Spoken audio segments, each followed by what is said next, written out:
Brazil के एक छोटे से शहर में रहने वाली 17 साला विक्टोरिया की जिंदगी आम लड़कियों से बहुत मुख्तलिफ थी।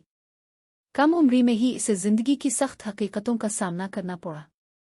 वो न सिर्फ एक बच्चे की माँ थी बल्कि अब अपने दूसरे बच्चे की आमद की मुंतज़िर भी थी।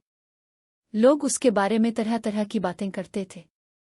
कोई कहता तुम अपनी तालीम मुकम्मल नहीं कर पाओगी, तो कोई ये कहता कि अब तुम्हारी जिंदगी खत्म हो चुकी है।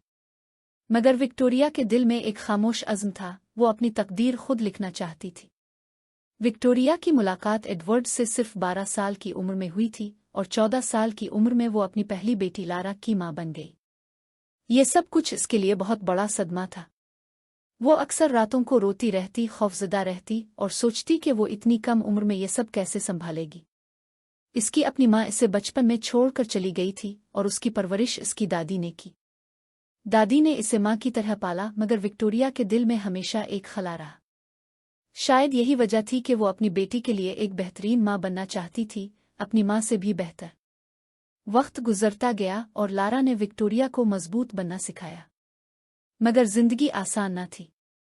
पैसे की कमी, तालीम का अधूरा ख्वाब और अब एक और बच्चे की जिम्मेदारी, ये सब इसके कंधों पर था। एडवर्ड भी अपनी तरफ से पूरी कोशिश कर रहा था। वो वीकएंड पर एक स्नैक बार में काम करता और थोड़ी सी आमदनी से घर चलाने की कोशिश करता। हुकूमत की थोड़ी सी इमदाद भी मिल जाती, मगर वो नाकाफी थी। विक्टोरिया ने भी हिम्मत ना हारी। वो मेकअप का काम सीखने लगी ताकि कुछ पैसे कमा सके। इसका एक ख्वाब था अपना ब्यूटी सैलून खोलने का। ये ख्वाब ही इसकी हिम्मत बन गया। मगर एक और मुश्किल इसका इंतजार कर रही थी। इसका दूसरा हमल खतरनाक था। पहले भी इसे हाई ब्लड प्रेशर की वजह से पेचीदगियों का सामना करना पड़ा था। डॉक्टर्स ने इसे एहतियात की ताकीद की। ऐसे वक्त में उडारा इंस्टीट्यूट नामी एक इदारे ने इसका साथ दिया। वहाँ इसे न सिर्फ मदद मिली बल्कि सीखने के मौके भी मिले, खाना पकाना, मेकअप और हेयर ड्रेसिंग।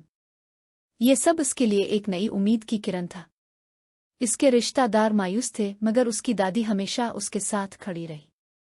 वो कहती, जब तक मैं जिंदा हूं मैं तुम्हारा साथ दूंगी। ये अल्फाज विक्टोरिया के लिए ताकत बन गए। आज विक्टोरिया एक मुश्किल मगर उम्मीद भरी जिंदगी गुजार रही है। वो जानती है कि रास्ता आसान नहीं, मगर वो हार मानने वालों में से नहीं। वो अपने बच्चों के लिए एक बेहतर मुस्तकबिल चाहती है, एक ऐसी जिंदगी जो इसे खुद कभी ना मिल सकी।